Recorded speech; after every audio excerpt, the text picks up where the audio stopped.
하나님의 말씀은 출애굽기 12장 37절에서 42절의 말씀입니다.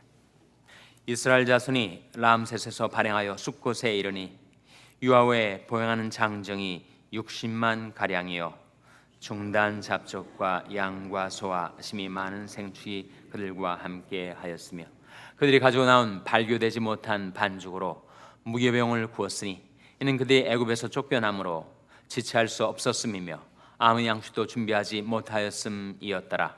이스라엘 자손이 애굽에 거주한 지 430년이라 430년이 마치는 그날에 여호와의 군대가 다 애굽 땅에서 나왔은즉 이 밤은 그들을 애굽 땅에서 인도하여 내심을 인하여 여호와 앞에 지킬 것이니 이는 여호와의 밤이라 이스라엘 자손이 다 대대로 지킬 것이니라. 아멘. 할렐루야. 서로 평강의 복을 기원하는 마음으로 샬롬 인사 나누시기 바랍니다. 샬롬.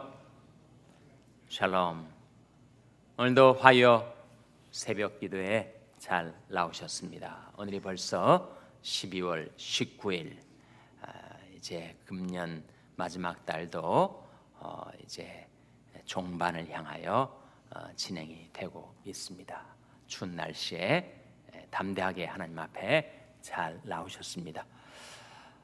정대규 집사님이 장례식과 임마누엘 선교회의 정기 총회가 날이 겹치는 바람에 어떻게 되는가 궁금해 여기 계시는 분들이 혹 계실 것 같아서 다시 한번 리마인드를 시켜드립니다.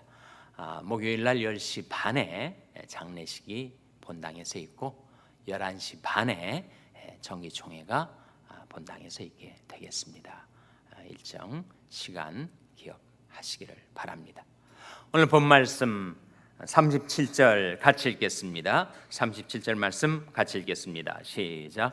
이스라엘 자손이 람셋에서 발행하여 숫곳에 이르니 유아외에 보행하는 장정이 60만 가량이요.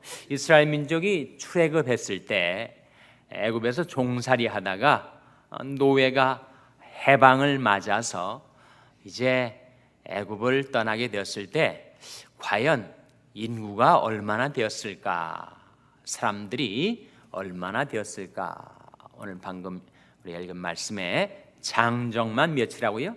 장정만 60만입니다. 장정만 60만.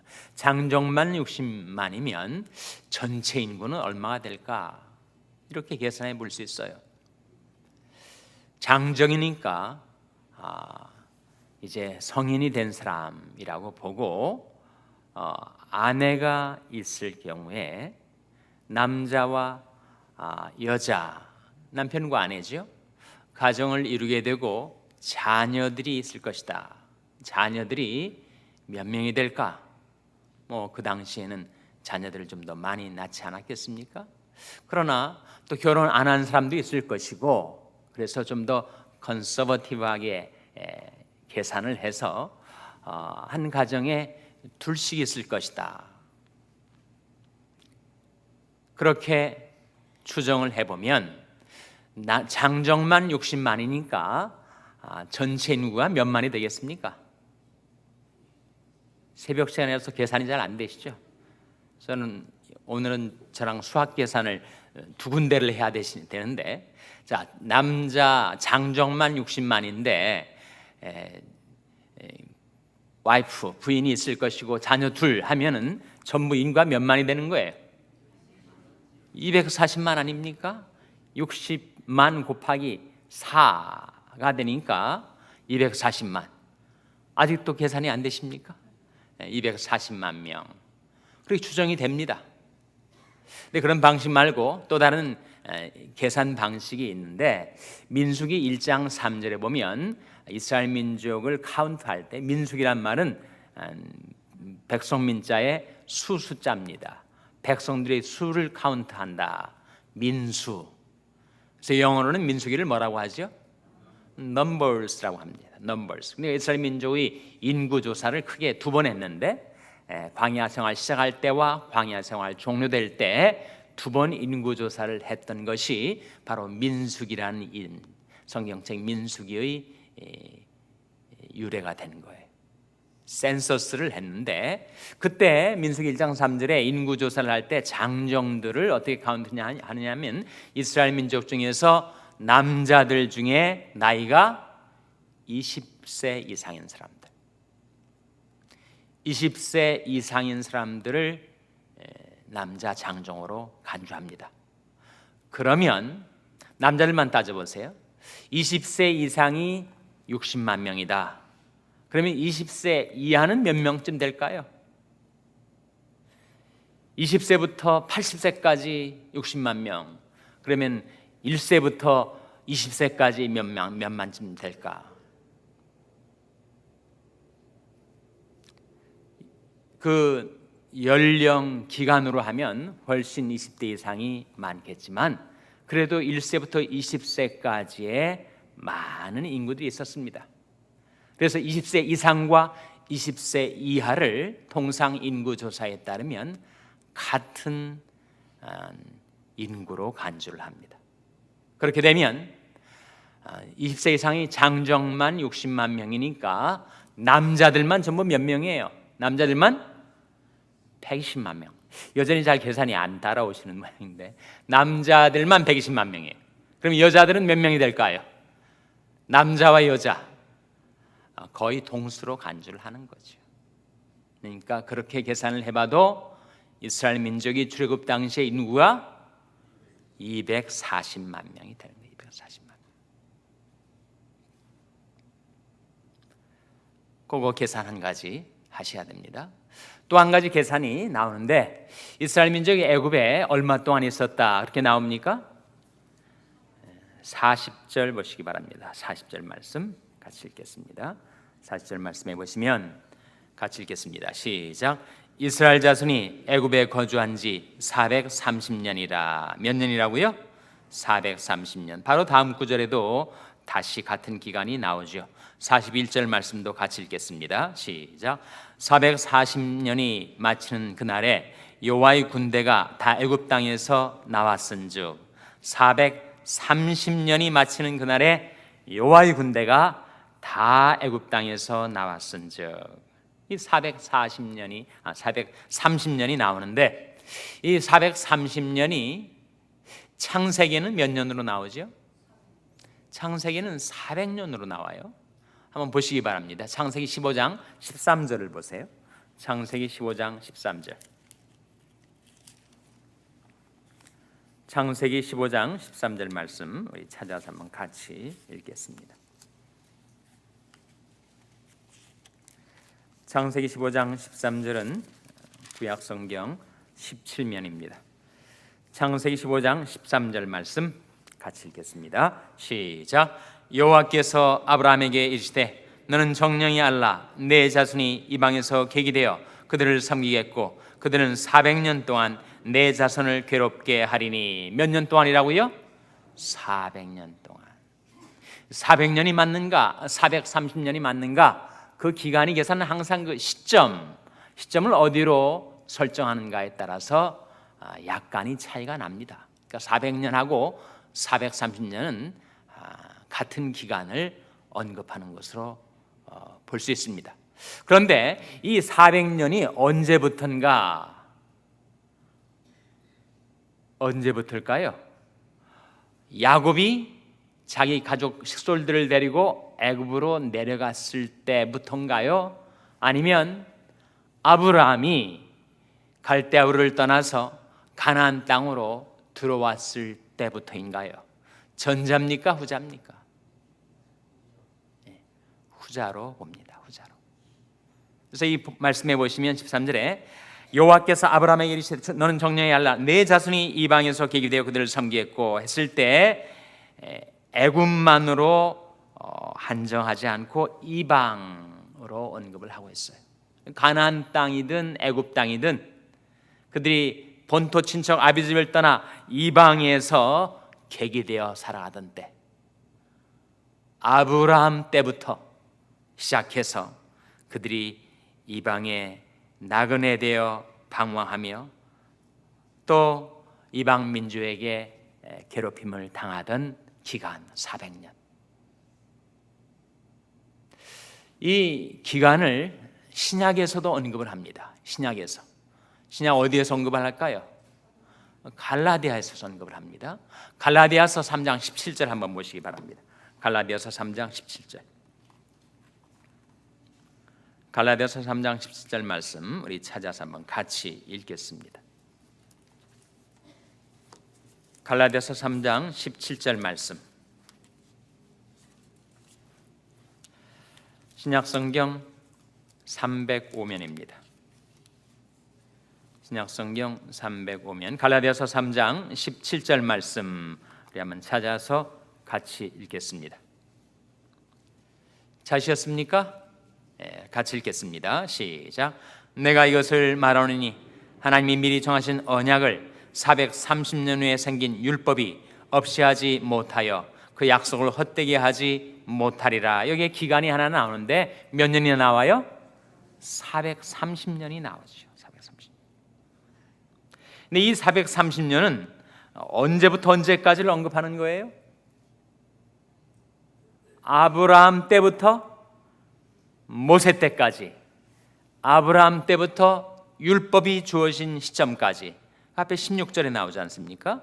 이 약속들은 아브라함과 그 자손에게 말씀하신 것인데 여럿을 가리켜 그 자손들이라 하지 아니하시고 오직 하나를 가리켜 내 자손이라 하셨으니 곧 그리스도라. 내가 이것을 말하노니 하나님이 미리 정하신 언약, 누구에게 하신 언약이에요? 아브라함에게 하신 언약이죠. 그래서 아브라함 때부터 율법이 주어질 때까지의 430년을 말합니다. 그러니까 지금 400년 혹은 430년이라는 기간이 나올 때 그것은 야곱이 흑솔들 데리고 애굽으로 내려갈 때부터를 기점으로 잡는 것이 아니라 아브라함이 이방이 계기되어서 가나안 땅으로 들어온 때부터, 즉 아브라함 때부터 모세 때까지, 아브라함 때부터 출애굽 때까지의 기간임을 우리가 발견하게 됩니다. 이해가 되십니까? 일반사에서도 실제로 이스라엘 민족이 애굽의 노예로 있었던 기간을 430년보다는 훨씬 적은 시간으로 추정을 하고 있습니다. 우리가 성경 여러 군데를 찾아봤지만 430년의 기간이 바로 아브라함이 이방에 계기되어 가나안 땅으로 들어와서 아브라함도 애굽으로 이주를 한 적이 있지 않습니까? 그래서 그 모든 기간을 통합해서 430년. 그러니까 하나님께서 아브라함과 언약을 세우시지 않았어요? 자손의 언약, 땅의 언약을 세우신 그때로부터 그 약속과 모세 율법은 시내산에서 주어진 것이니까, 출애굽 후에 주어진 것이니까 그 기간을 가리켜서 430년이라고 한다. 그렇게 이해를 하시면 되겠습니다. 우리가 주목하고자 하는 것은 이 수학 계산이 아니라 몇만 명이 애굽에서 나왔느냐, 정확히 몇 년이냐 하는 것보다 더 중요한 것은 하나님께서 세대를 초월하셔서 시간을 초월하셔서 하나님이 주신 언약, 하나님이 주신 약속은 반드시 성취하신다 라고 하는 사건이에요. 240만 명이라는 거대한 민족, 물론 세월이 많이 흘렀지만 몇 명에서 출발한 것입니까? 아브라함 한 사람으로부터 출발된 거죠. 물론 야곱과 70인 가족들이 있었지만 결국 240만 명이 몇 명에서부터 시작된 것인가? 아브라함 한 사람에게서부터 시작된 거예요. 그들에게 많은 고난과 연단의 세월이 있었지만 그러나 하나님은 인간의 모든 인생의 우여곡절, 굴곡과 부침과 기복을 통과하여 하나님이 주신 언약은 반드시 성취되어야 만다. 비록 그들이 이방 민족의 노예처럼 팔려 비참한 세월을 보낸 기간도 있었지만 그러나 하나님은 결국은 그들을 구원하셔서 약속을 성취하시는 하나님이심을 이 사건은 보여주고 있는 것이죠. 나도 한 430년이 지나면 내 후손이 240만 명쯤 될까? 그것은 알 수가 없습니다. 지금 여러분이 세대를 살고 계시지만 여러분이 이 세상을 떠나시고 난 다음에 여러분의 자녀들이 있을 것이고 또 자녀들의 자녀들이 있을 것이고 그들이 또 식량은 산술급수적으로 증가하지만 인구는 기하급수적으로 증가한다. 멜더스 인구론에 나오는 말인데 정말 세월이 흐르면 내게서부터 비롯된 내 몸에서 나간 내 후손들이 자손들이 정말 몇백만 명이 될까? 사람마다 다를 수 있겠죠. 그러나 분명 성경이 보여주는 바대로 아브라함 한 사람은 하나님이 갈대아 우리에서 불러내시고 그와 언약을 세우시면서 주셨던 자손의 약속, 땅의 약속이 비록 많은 세월이 흐르긴 했지만 그 세월이 다 지나고 난 후에 하나님 주신 약속대로 그대로 성취되고야 말았다. 이 세상 풍조는 나날이 갈리지만 믿음을 지켜 사는 하나님의 백성들과 세우신 하나님의 언약을 하나님 약속대로 실현하신다 하는 사실을 이 사건이 우리에게 증거해주고 있는 것입니다. 그래서 제가 다시 한번 여러분에게 히브리서 6장 14절의 약속을 상기시켜 드리고 싶습니다. 찾아보시기 바랍니다. 히브리서 6장 14절 말씀. 히브리서 6장 14절 말씀은 신약성경 358면입니다. 신약성경 358면 히브리서 6장 14절 말씀. 찾으셨습니까? 히브리서 6장 14절 말씀입니다. 같이 읽겠습니다. 시작. 가라사대 내가 반드시 너를 복주고 복주며 너를 번성케 하고 번성케 하리라 하셨더니 여기에 너는 누구를 가리켜요? 너는 누구를 가리킵니까? 아브라함 아닙니까? 바로 앞선 구절 13절에 하나님이 아브라함에게 약속하실 때 가리켜 맹세할 자가 자기보다 더 큰 이가 없으므로 자기를 가리켜 맹세하여 가라사대 내가 반드시 너를 복주고 복주며 너를 번성케 하고 번성케 하리라 하셨더니 약속대로 아브라함 한 사람이었는데 430년의 세월이 흐르난 후에 240만 명이 되었다. 뿐만 아니라 그들을 애굽에서부터 구원하셔서 약속의 땅 가나안 땅으로 이끌어 들이셨다. 우리는 한 세대를 살고 이 세상을 떠나가지만 그러나 우리 뒤에 남는 우리 자녀들, 그 자녀들의 자녀들, 그 자녀들의 자녀들의 자녀들, 우리 후손들의 삶까지 하나님은 여전히 살아계시고 하나님의 약속은 여전히 살아남아 있어서 세월이 흐르고 난 뒤에 하나님께서는 우리와 세우신 언약을 반드시 성취하고야 말 것입니다. 아브라함에게 주신 그 약속, 아브라함의 믿음을 쫓아 사는 여러분에게도 이루어져서 하나님이 가라사대 내가 반드시 너를 복주고 복주며 너를 번성케 하고 번성케 하리라 하신 약속의 말씀이 여러분의 삶 가운데서도 이루어지게 되시기를 주님의 이름으로 축원합니다. 기도하시겠습니다. 오늘 말씀 기억하면 하나님, 저희들도 아브라함처럼 믿음 갖고 믿음 잃지 않고 하나님을 바라보고 살게 하여 주셔서 저희와 저희 자손들에게 주신 하나님의 언약을 이루어 주시옵소서. 기도하시기 바랍니다. 우리 자녀들을 위해서 기도할 하나님, 저희 자녀들이 이 불신앙의 시대를 살면서 믿음 잃지 않고 하나님 바라보고 사는 자녀들 되게 해달라고 기도하시기 바랍니다. 병상에 연약한 지체들 위해서 기도해 주시기 바랍니다. 심령의 눈을 들어 주를 앙망하게 하시고 하나님 약속하신 구원을 베풀어 주시옵소서 위하여 기도해 주시기 바랍니다. 우리 샬롬교회를 위해서 기도할 하나님, 저희 샬롬교회가 이 세상 풍조는 나날이 갈려도 하나님을 신뢰하는 믿음 잃지 않고 행하는 교회가 되게 해달라고 기도해 주시기를 바랍니다. 여러분의 생업을 위해서 기도하시고 비전 시각장애인센터 추영수 목사님을 위해서 기도해 주시기 바랍니다. 교육관 건립을 위해서 기도해 주시길 바랍니다. 하나님이 아침에 하나님 앞에 나온 자들을 성령으로 충만케 하여 주시옵소서. 이런 제목들을 놓고 우리 합심해서 기도하겠습니다.